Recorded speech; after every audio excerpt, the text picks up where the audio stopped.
Hello everyone, and welcome to the JMU School of Communications Alumni Conference.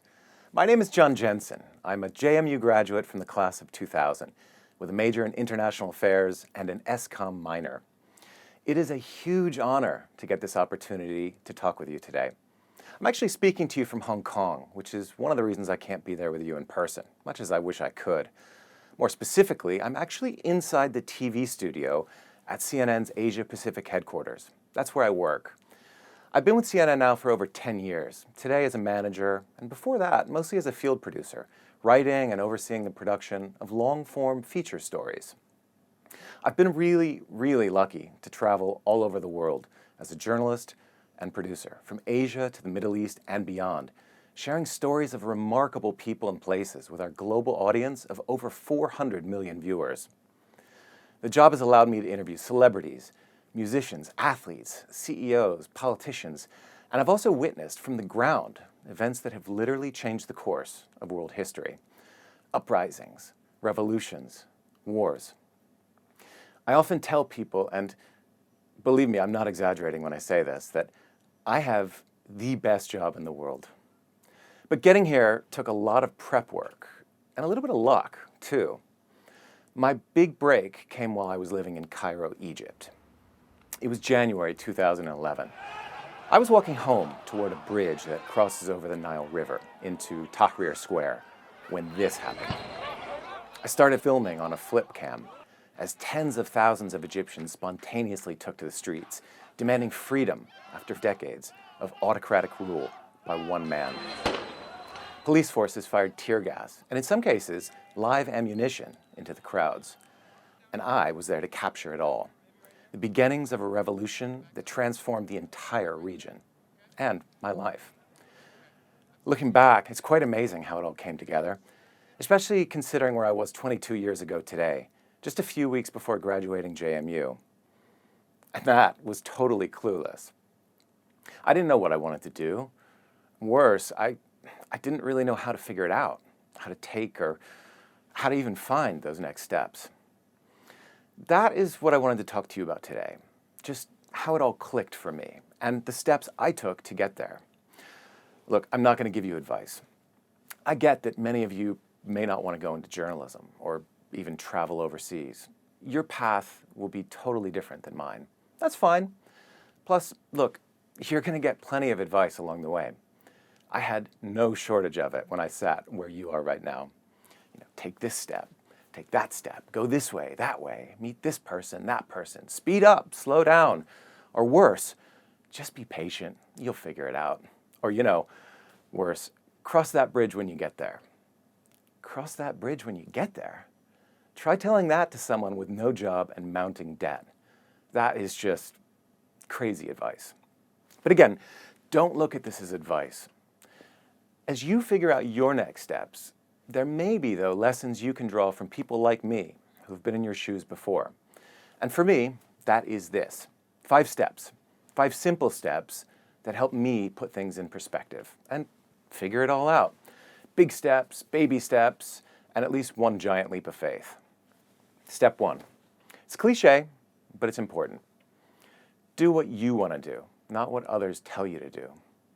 It took me just one semester at school to figure that one out. My first semester. You see, when I got to JMU in the summer of 1996, 18 years old with longer hair than I have now, I immediately chose a major, one that my parents and advisors really pushed on me. And it was physics. Sure, who didn't enjoy, the random high school physics experiments? But as a freshman in college, I was suddenly thrust into sophomore level calculus and chemistry courses. They were the absolute worst, and frankly, so was I. In fact, that semester I had a 1.26 GPA, believe it. That was the lowest GPA in my entire dorm that semester. My dorm, by the way, was Huffman Hall. Quite the achievement considering that there were 150 students living there at the time. So after nearly flunking out and with my dad threatening the very real possibility of enrolling me in military school, I changed majors. Something I love, international affairs. I was good at it. So again, do what you love, not what people tell you to love. I carried that lesson with me later in life as a freelance journalist in Egypt. During the revolution, there were many, many 18-hour work days, and I had very few days off. Some nights I remember sleeping on a cardboard box in my office. We all ate bags of potato chips for dinner, and oftentimes the tear gas in Cairo and Tahrir Square was so thick we were constantly coughing and choking, and it even lingered into our homes. But you know what? I enjoyed every single second of it. So do what you love. The second step is this: go above and beyond in everything you do. I learned that one through an SCOM course I had in 1998. It was a class on political advertising. I remember one of the assignments we had was to write up a political ad. And I think the goal was to illustrate how to shape a message and how to convince people that your message was believable. Most, if not all, of the students in my class wrote up their ad spots on paper. It was quicker, it was easier to just write a script. But I had a friend with a video camera, this old video camera back in the day, and with his help, I learned how to tell visual stories through editing, which meant I actually produced my own mock political ads for that class. We spliced them together with 2 VCRs, and I remember screening the videos by wheeling in this big box of a TV on a stand into the classroom. That was the height of technology at the time. Looking back now, the ads were admittedly pretty basic, but the effort blew my professor away, and it got me noticed for thinking creatively. So again, experiment, push that creative bar, and always do more than is asked of you. I carried that one throughout my career too. As a freelancer during that revolution in Cairo, you had to hustle. Tahrir Square was full of other journalists, competitors. We were all telling similar stories, which meant I had to work harder than everyone else just to get published, finding unique story angles, compelling characters, and the best footage. It's the only way to stand out in a crowd like that. To this day, I still go above and beyond in every assignment I get. The third step was finding purpose, that fundamental drive or problem you want to solve, your contribution to the greater community. For me, that realization came through tragedy.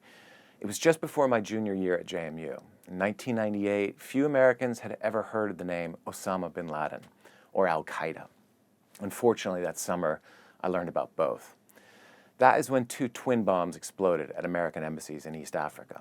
Simultaneous explosions, and at that point, one of the worst coordinated terror attacks on American interests abroad.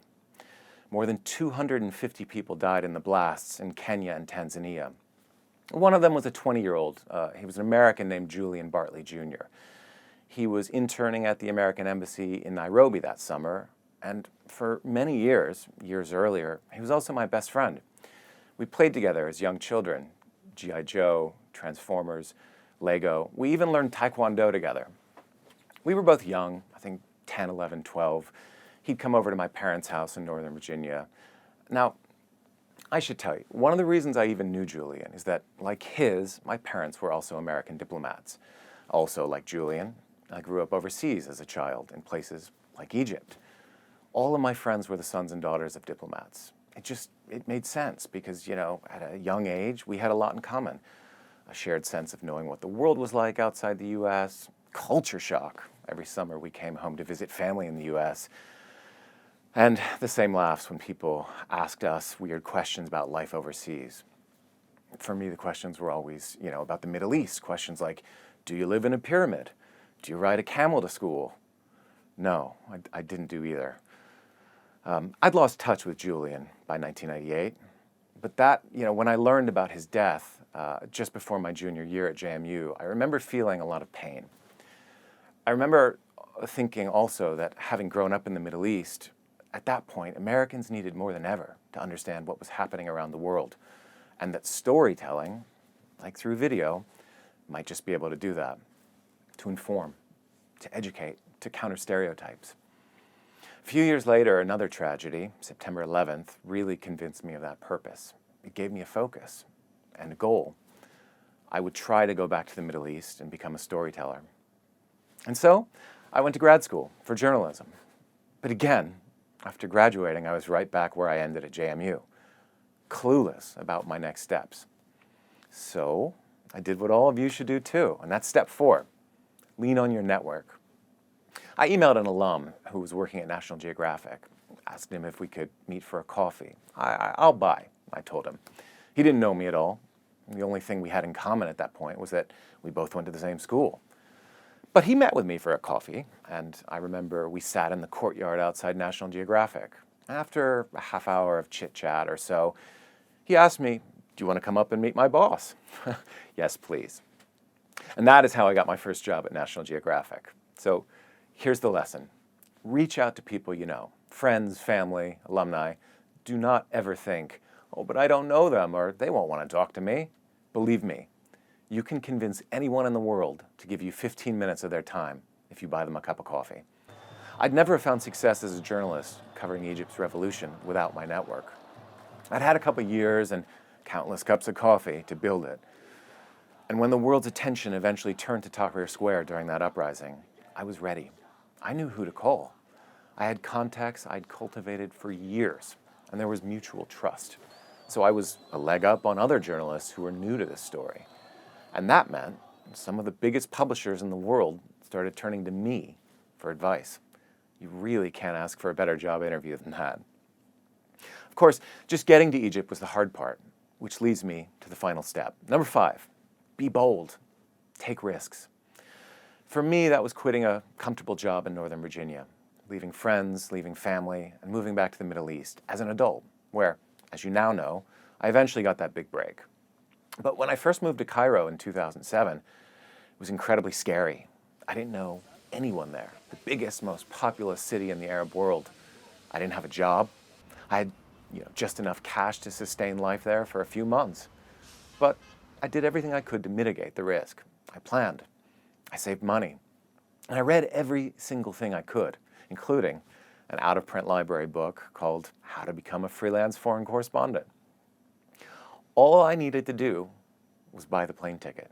A one-way flight, leaving behind an entire life I'd built that was pretty comfortable. But I did it. That final step for me was taking a calculated risk. And look, interpret that as you will. I'm not saying you need to get on a plane tomorrow. Your big move might be starting your own company or applying for the job you don't think you'll get. Grad school, it could just be changing course when things aren't working. My point is that sometimes you need to roll the dice. If you take nothing else away from me today, remember that, especially when you're starting out in your careers. This is when you have the most freedom to be bold. And if you fail, you will have plenty of time to bounce back, I promise you. Covering that revolution in Egypt eventually led me to this job in many ways. Of course, there was luck involved. I was in the right place at the right time when the big story broke. But I was also ready for it, and you should be too. So that's about it. Those are the steps that I took. Your journey, again, will be different. The challenges will be too. But whatever path you take, start putting some thought into it now. A few weeks ago, I got a letter in my mailbox here in Hong Kong. It was from my mom. She'd sent me a photo. It was a picture she printed at like a CVS of a whiteboard that I had used to brainstorm my planning and my budgets ahead of that one-way flight to Egypt I'd bought years ago. And on that whiteboard, I had typed out a quote. It was something I saw way back then and used as inspiration. And this is what it said. Quote, "We are told not to cross the bridge until we get to it. But this world is owned by men and women who've crossed bridges in their imagination long before the rest of the crowd." End quote.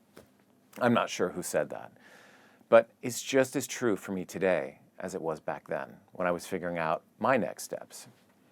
Looking back now, I can clearly see that everything I needed to know to cross that bridge, I learned at JMU. I didn't realize it at the time. For me, it all came together on one crazy, chaotic moment on an actual bridge leading into Cairo's Tahrir Square. Your bridge will look different. It might not be a physical one, but start planning for it now so you're ready to cross it when the opportunity is right. I'll leave you with that. Thank you so much for your time, and good luck on your next steps.